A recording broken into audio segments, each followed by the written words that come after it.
The evidence is clear that teachers are the single most important factor in improving student achievement. And this fact is going to be even more true in dealing with the Common Core. The Common Core demands greater rigor on the part of students, and to help those students achieve, teachers need to provide challenging activities, appropriate materials, and the right kinds of supports to make that rigor happen in their classrooms. Without that work, the Common Core standards by themselves and the new assessments that are coming simply can't do the job. It really is all going to be up to teachers and how they lead their students through the tasks demanded by these challenging standards. At this time, we're going to be talking to teachers from across the Archdiocese of New York, and we're going to be getting their perspectives on the new Common Core standards and the materials that are here for them to use. So thank you both for joining us. I have Linda Ballew, who's from St. Joseph's in Staten Island and teaches 2nd grade. Yes.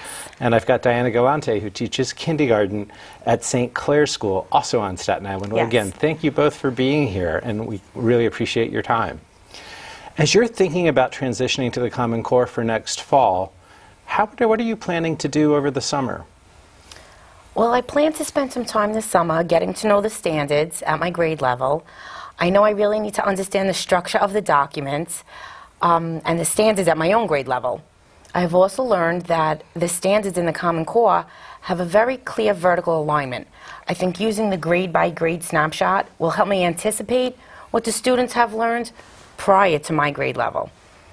It will also help me create opportunities to make different lesson plans and extensions for those students who have already moved up to the next grade level of the standards.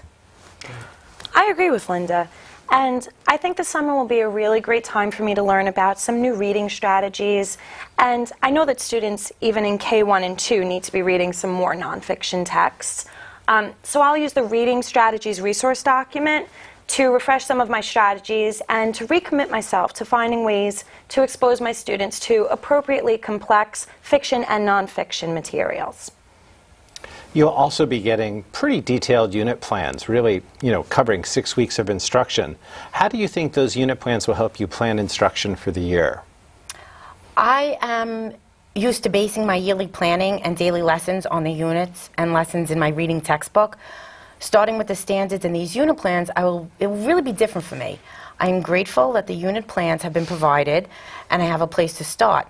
However, even with that framework in place, I know it will be a challenging year for me, and I am planning on beginning with the unit plans provided and taking the time to understand where the materials I have used in the past continue to be the right fit for the expected learning outcomes. I am also prepared to let go of any of my outdated approaches or materials and methods that are no longer rigorous or relevant enough to meet the new demands of the Common Core. Diana, how will you be making decisions about pacing? Well, the pacing of instruction at the K through 2 level can vary greatly. Because of the Common Core standards that they're new for us, I think that having the unit pacing guide will really be beneficial. It'll help me keep myself aware of how my class and individuals within my class are progressing across the year. I appreciate that we're being given the pacing guides and the flexibility, though, to address the needs of our individual students, and that we're not being held to specific deadlines for completion. Great. I think that's so important. I know often teachers are worried when they see a pacing that it needs to be really locked down, and you have great flexibility there. Well, I guess my final question for both of you is, as you think about next year, how do you think moving to the Common Core will improve teaching and learning in your schools? Do you want me to start? Sure. I think that it will really force more teachers to have to use the pacing guides, which are great. And it's not something that we have to stick to. We can vary a little in the pacing guides, but we'll be forced to use the pacing guides with the Common Core. And I really think the outcome from grade level to grade level it will help the teachers tremendously. Great. That's good to hear. Yeah, I think that the Common Core standards really will force us to look at our instructional practices and say, are we being as rigorous as we should be? What more can I do? And what I'm really excited about is the pacing guide. With the pacing guide being provided to us, I feel that we'll then have more time to focus on how to best instruct our children, how can we make the lessons really creative and appealing to students of all different learning strategies, whereas we won't have to worry as much about what to teach and when to teach it. Yeah, because we'll have that. That's great. So that brings a whole new perspective to it, right? You'll be able to spend more time on the stuff that gets you more excited, that will really let you go deep. And some of this other work will be there to help you. Well, that's great. Thank you both so much for your time today. Thank you. Thank you.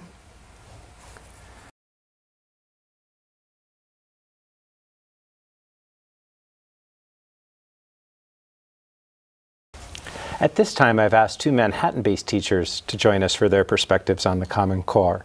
Kristyn Walsh, a fourth grade teacher from St. Gregory the Great in Manhattan, as well as Christie Acosta Perez, who comes to us from Guardian Angel. Thank you both for joining me today. Thank you. How will the unit plans that are being provided help you plan instruction for next year? Well, I do a lot of thinking and planning during the summer months for the upcoming school year.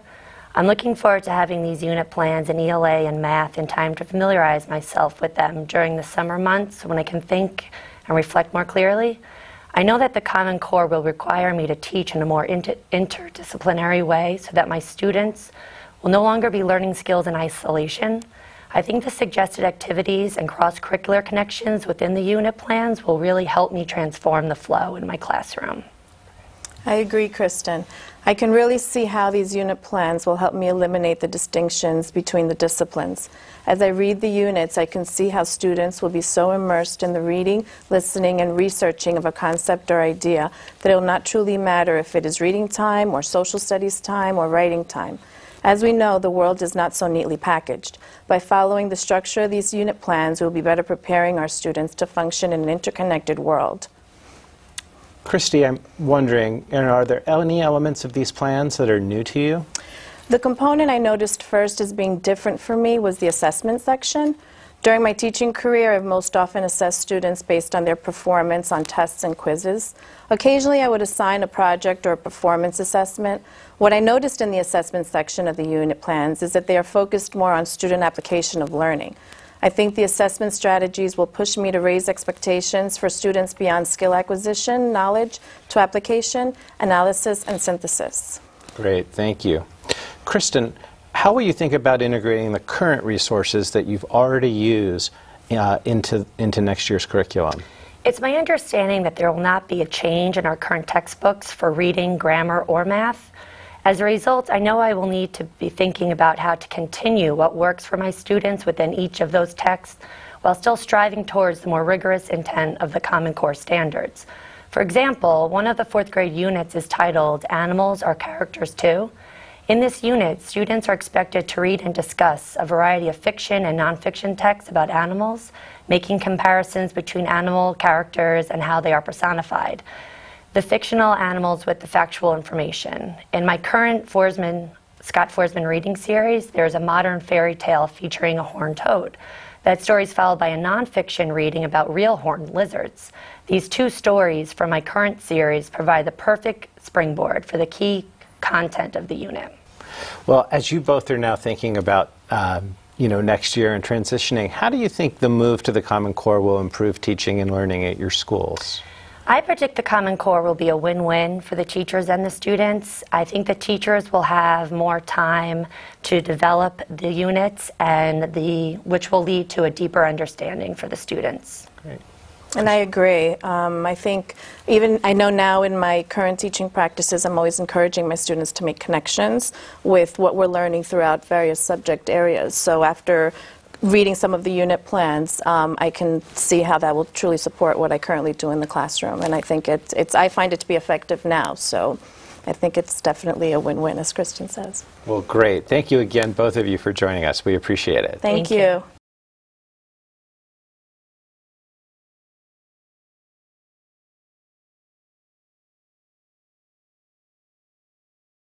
For our discussion at grades 6 through 8, I've asked Rita Leich from St. Benedict's and Andrea Williams from St. Mary's, both in the Bronx, by the way, to join us for our conversation. Thank you. You're welcome. Thank you.